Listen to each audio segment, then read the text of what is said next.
Hi folks, I'm Ashraf Ingora. I'm a language and soft skill trainer, life business and parenting coach. Ashraf the mover and shaker में आज मैं sensible parenting पर fear based parenting के बारे में कुछ useful insight देना चाहूँगा. There may be good and better parents but there can't be best parents in the world.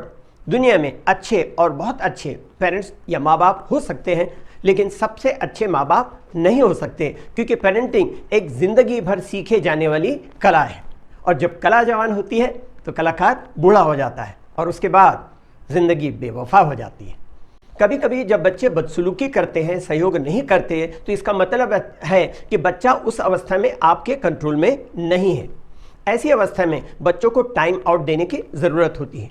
बिगड़ैल और मांग करने वाले बच्चों को ज़्यादा टाइम आउट देने की ज़रूरत होती है. ये टाइम आउट 3 से 8 साल के बच्चों के लिए सुटेबल होता है.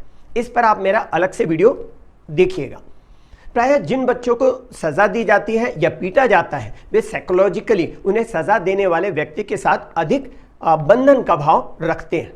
वक्त गुजरने के साथ साथ वे ये मानने लग जाते हैं कि वे इस सज़ा के हकदार थे, इसलिए उन्हें ऐसी सज़ा दी गई. ऐसे बच्चे जब खुद माँ बाप बनते हैं तो वे यही फियर बेस्ड पेरेंटिंग जो होती है और पनिशमेंट बेस्ड पेरेंटिंग को अपने बच्चों पर भी लागू करते हैं. ऐसे पेरेंट्स के लिए पॉजिटिव पेरेंटिंग को फॉलो करना बहुत मुश्किल होता है, क्योंकि उन्हें फियर बेस्ड पेरेंटिंग की आदत लग चुकी होती है और उन्हें लगता है कि यही सही है.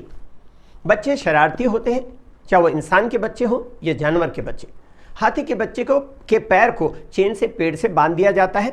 जब वह आगे बढ़ने की कोशिश करता है तो चेन में बंधा होने के कारण नहीं बढ़ पाता, लेकिन जब वह हाथी बड़ा हो जाता है और काफ़ी ताकतवर हो जाता है, तब भी वह उस चेन से आज़ाद होने की कोशिश नहीं करता. उसे खूंटे से भी बांध दिया जाता है और अगर वो एक पैर आगे बढ़ाएगा तो खूंटा सहित उखड़ सकता है, लेकिन वह आगे बढ़ने की कोशिश नहीं करता, क्योंकि यह एक तरह की मेंटल कंडीशनिंग हो जाती है कि वह बंधा हुआ है चेन से या वह बंधा हुआ है रस्सी से, तो वो खुद को छुड़ा नहीं सकता.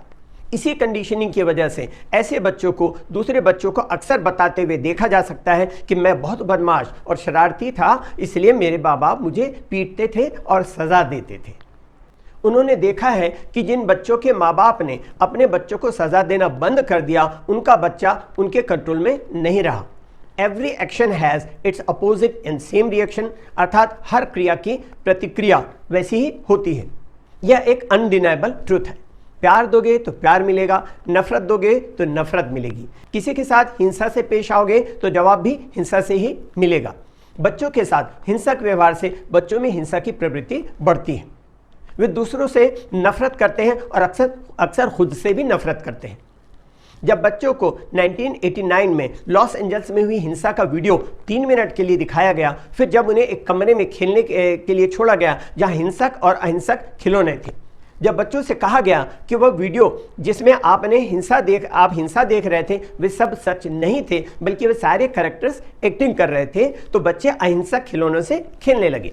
लेकिन जब बच्चों से ये कहा गया कि जो वीडियो उन्होंने देखा उसमें जो हिंसा थी वो वास्तविक थी, तो लगभग सारे बच्चे हिंसक खिलौनों से खेलना शुरू कर दिए.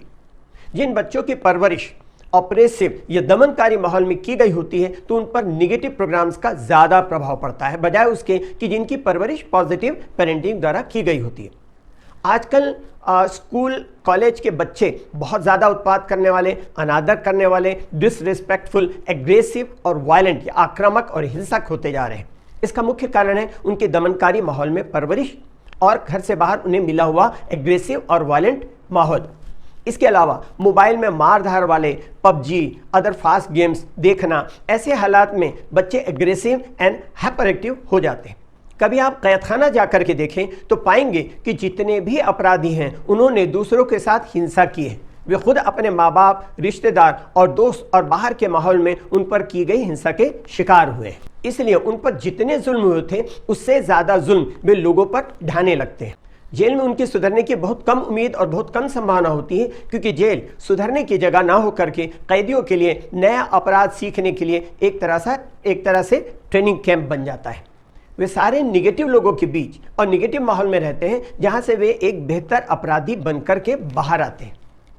आतंकवादियों को मारने से आतंकवाद खत्म नहीं किया जा सकता, बल्कि आतंक के कारण और आतंक की भावना को खत्म करने से आतंकवाद खत्म होगा. पूरी दुनिया में आतंकवाद के नाम पर बहुत से बेकसूर लोगों को क्रूरतापूर्वक यातनाएं देने और उनकी हत्या करने से आतंकवाद की भावना को बढ़ावा मिलता है।